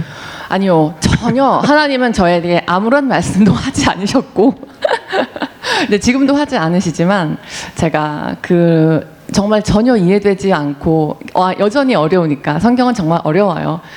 어려워서 이해가 되지 않고 또 저한테 특별히 말씀하시는 것도 없음에도 불구하고 그냥 성경을 펴고 앉아있는 그 모습 자체를 하나님은 좀 귀하게 보시는 것 같다는 생각을 하게 됐어요. 네. 특별히 무슨 깨달음보다도 그냥 성경을 펴놓고 그 앞에 앉아있는 그 자체로 하나님은 기뻐하실 것 같고 또 안 집사님은 그런 데서 평화를 얻고 이렇단 말씀이죠. 아주 여러모로 독특하십니다. 예, 감사합니다. 자, 그리고 마지막 질문 드리겠는데 그 편지 마지막 분에 이런 부분이 있었어요. 기억하시는지 모르겠는데 여러분도 좋은 거 귀한 거 많으시겠지만 감사의 마음을 담은 것이니 받아주시면 좋겠습니다. 이랬는데 정유선 목사님 뭐 받으셨나요? 그러면 어떻게 된 거예요? 준비했습니다. 지금? 네. 그럼 지금 전달해 주시는 거예요? 네. 뭐예요? 영양제, 비타민입니다.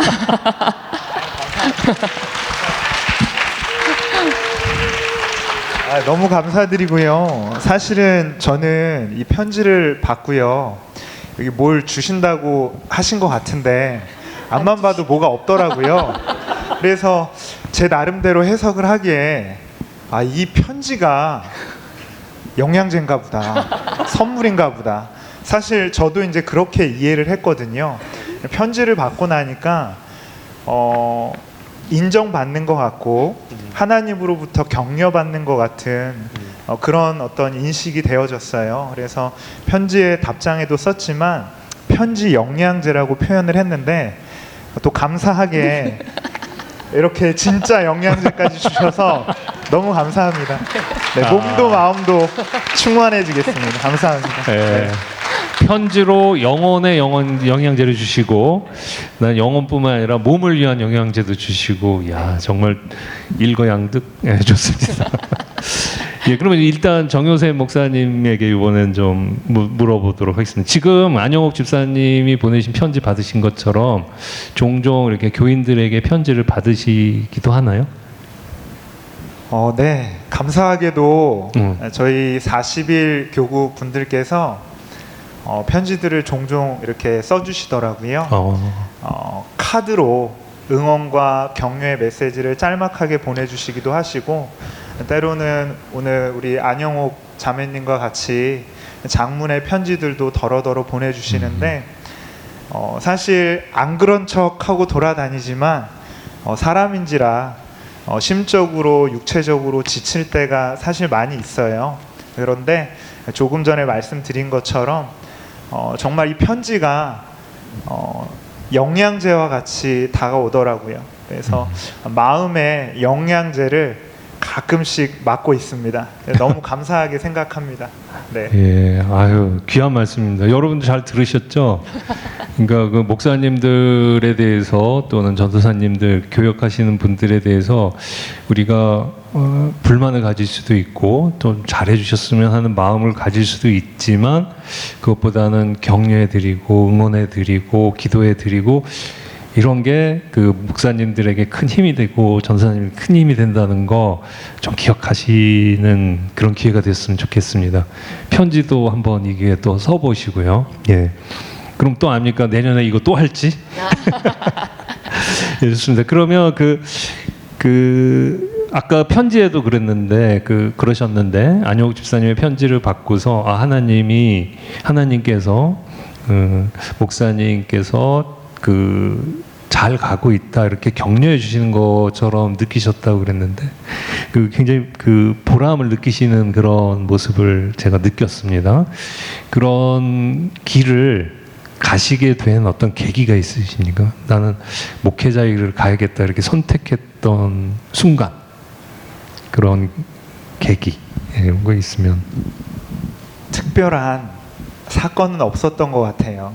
이제 또 아쉬운 지점이기도 한데 한편으로 또 감사한 것은 청소년 시기에 굉장히 은은하게 자연스럽게 하나님에 대해서 확신하게 하셨고 또 사춘기 시절 어긋나갈 수 있는 시기에 하나님 사랑으로 저를 꽉 붙들어 주셨던 것 같아요. 그래서 그때 지금 생각해 보면 참 어린 나이인 것 같은데 하나님 사랑을 알고 내가 살아가면서 하나님과 늘 함께 있으면 좋겠다, 가까이 하면 좋겠다라는 그런 막연한 마음이 늘 있었고요. 그리고 이 사랑 누군가에게 하나님 사랑 알지 못하는 사람들에게 좀 나누며 살아가면 좋겠다라는 생각이 너무 컸어요. 제가 하나님 사랑을 경험해 보니까 저만 알고 있기에는 너무나 안타까운 일이더라고요.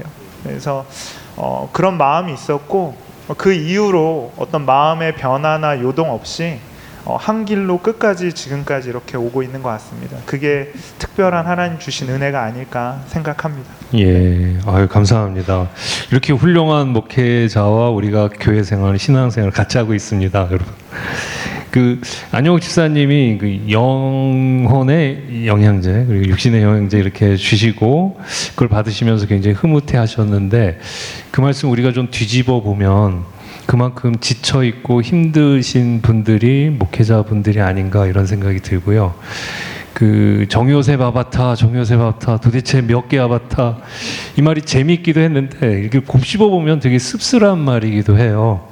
여기저기 많은 곳에서 뛰어다니셔야만 하는 이 고단함 이런 게 저는 느껴졌거든요. 그래서 웃으면서도 속으로 다시 생각해 보니까 이게 씁쓸한 일이기도 하구나 이런 생각이 들었거든요. 근데 지금 좋은 말씀 저희가 마음에 담아두긴 하겠는데 사실 아픔도 있지 않을까 이런 생각이 들거든요. 그러니까 목회자로서의 길을 가는데 힘들거나 어려웠던 순간 여기서 한번 우리에게 고백해 보시겠습니까? 감사함으로 하고 있고요. 네, 기쁨과 감사함으로 섬기고 있고요. 근데 참 마음 아플 때가 있어요. 어떤 때냐면 제가 지금 41교구 섬기고 있는데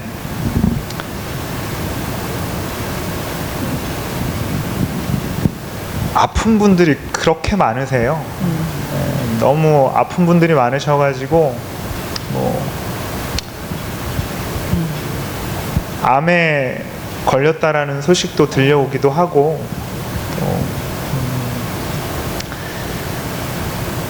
여러 가지 좀 어려운 환경 가운데 있는 분들이 많다 보니까 목회 현장에서 만나는 교우님들 상황을 들으면 어떻게 해드릴 수가 없는 거예요.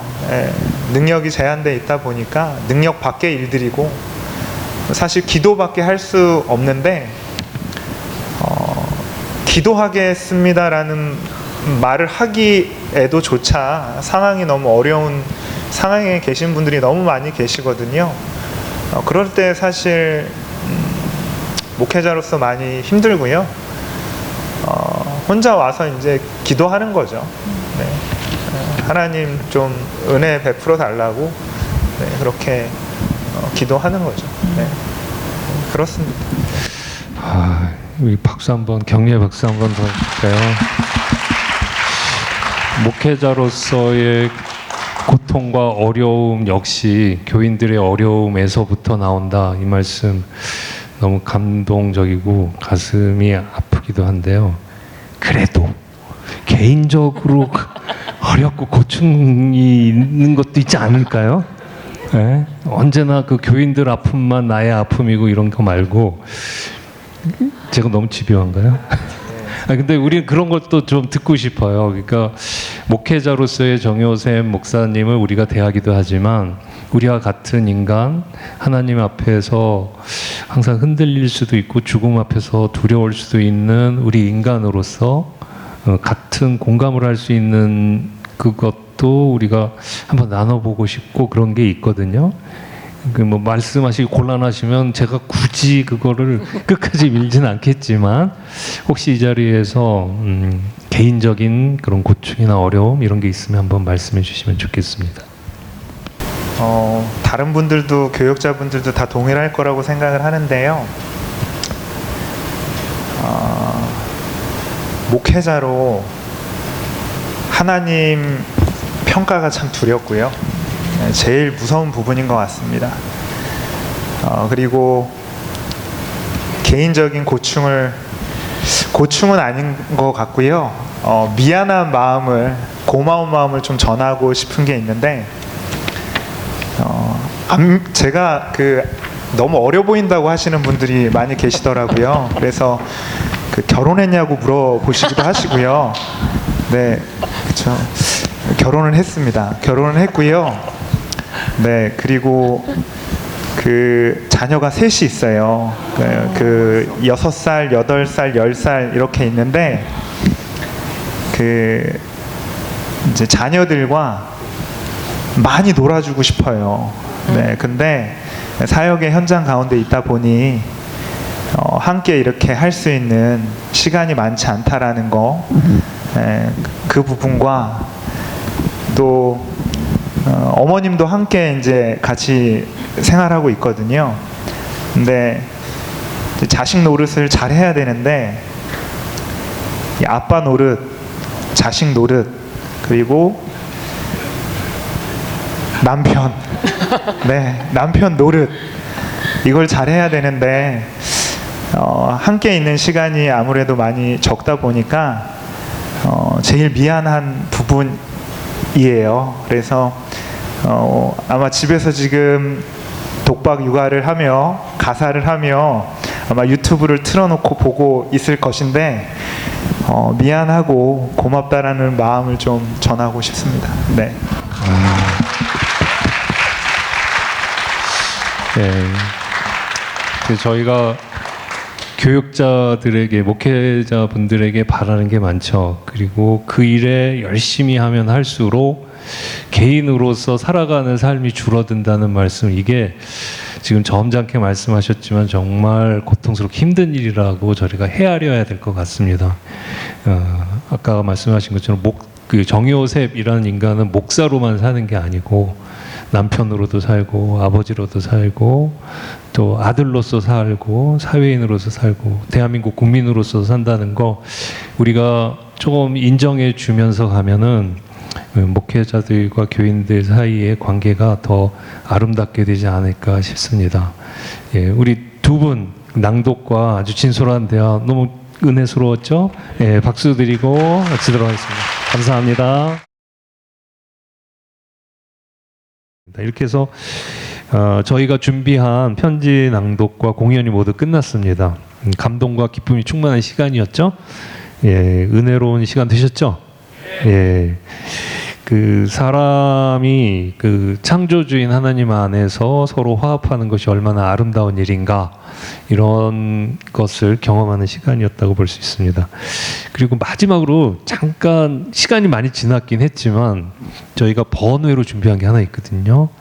그 지난번 편지 낭송에 오셨던 분은 그 김다은 위원님께서 사회 보시면서 정한조 목사님을 이곳에 모셔가지고 그 소감을 한번 들었던 적이 있는데, 그러면서 그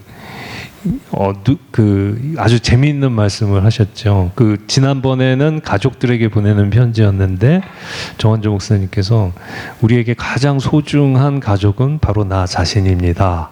그러면서 가족에게 편지 쓰신다면 누구에게 쓰시겠냐 그랬더니 본인에게 쓰시겠다. 그래서 10대 때 굉장히 그 회의적이었던 10대 때 편지를 보내시고 또 20대 때 편지를 보내신다, 뭐 이런 말씀을 하셨어요. 그래서 김다은 집사님이 그러면 다음번에 정한조 목사님 모셔서 그 편지를 읽겠습니다 그랬더니 정한조 목사님께서 그러면 나 안 나옵니다 그러셨고 거부하셨는데, 그래서 우리가 이번에는, 저번에 정한조 목사님 모셨으니까 이번에는 우리 교회가 그 기독교 교회 역사상 아주 시험적인 시도를 하고 있지 않습니까? 4인 공동 목회라는 그 시스템을 가지고 새롭게 도전해 보고 있는데, 그래서 저희가 한 분 한 분 모셔서 얘기를 듣는 것도 좋겠다, 이런 생각을 했어요. 그래서 지난번에 정한조 목사님 모셨으니까 이번에는 김광호 목사님을 한번 모시자, 이렇게 저희가 생각했습니다. 그럼 자연히 6월 달에 누구 모시겠습니까? 예, 그 준비해 주시기 바랍니다. 일단 김광호 목사님을 이 자리로 잠깐 모시겠습니다. 이런 자리 잘 나오기 힘들어 하신다고 그래서 저희가 어렵게 부탁을 했습니다. 그랬더니 기꺼이 또 승낙해 주셔서 오셔서 너무 감사드립니다. 그 지난번에도 참석하셨고 그때는 청중으로 참석하셨고 이 자리에 나오셨는데, 오늘 그 편지 낭송회랑 이 모든 과정 지켜보시면서 소감을 한번 듣고 싶습니다. 저도 그가인데 그 우리 김원 문화원장님이 또 사회도 보시고 제가 조금이나마 뭐 도움이 되고자 나오긴 나왔습니다. 예, 나왔고요. 소감은 지난번에 가족에게 보내는 편지, 오늘 교우들에게 보내는 편지. 네. 지난번에 이제 가족들에게 보내는 편지를 이제 들으면서 뭐 저뿐만 아니라 들으신 모든 교우님들이 자신의 자녀, 또 부모, 형제, 자매에 대한 어떤 새로운 마음가짐을 가졌으리라고 생각이 됩니다.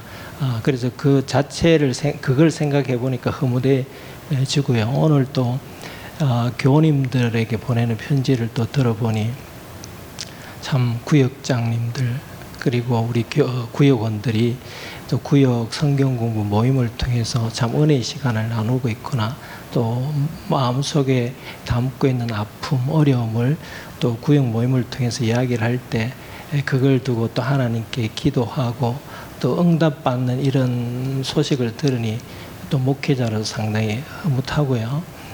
또 하늘나라 가셨지만 한 권사님으로부터 받은 사랑을 또 회고하니 그분은 가셨지만 이번에 성경 공부에도 엘리사 선지자가 죽어서도 영향을 미쳤듯이 그 권사님이 이렇게 또 살아있는 분들에게 선한 영향력을 끼치고 있다는 그 소식을 들으니 또 기쁘고요.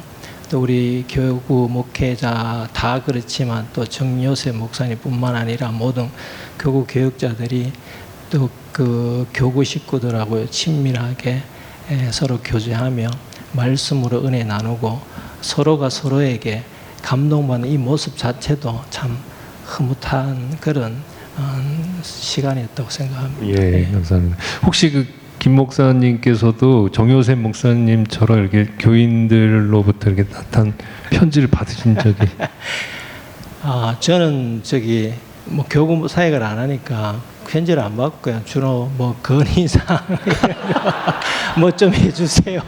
뭐 이런 거를 이제 직간접적으로 좀 받죠. 뭐 그것도 너무 가슴이 아픕니다.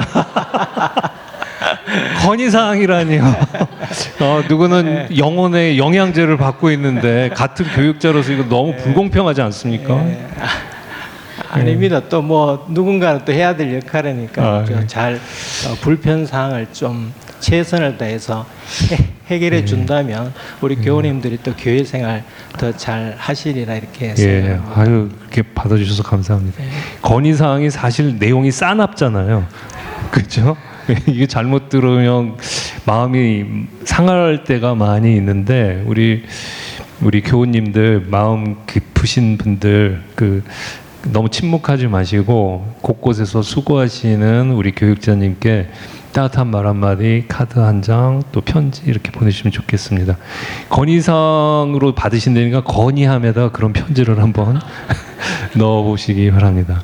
그리고 저번에 우리가 정원조 목사님에게 가족 중에 편지를 보낸다면 누구에게 보내겠느냐 그랬더니 가족 중에 가장 소중한 가족은 바로 나 자신이다. 이런 아주 시적이고 철학적인 말씀을 해주셨죠.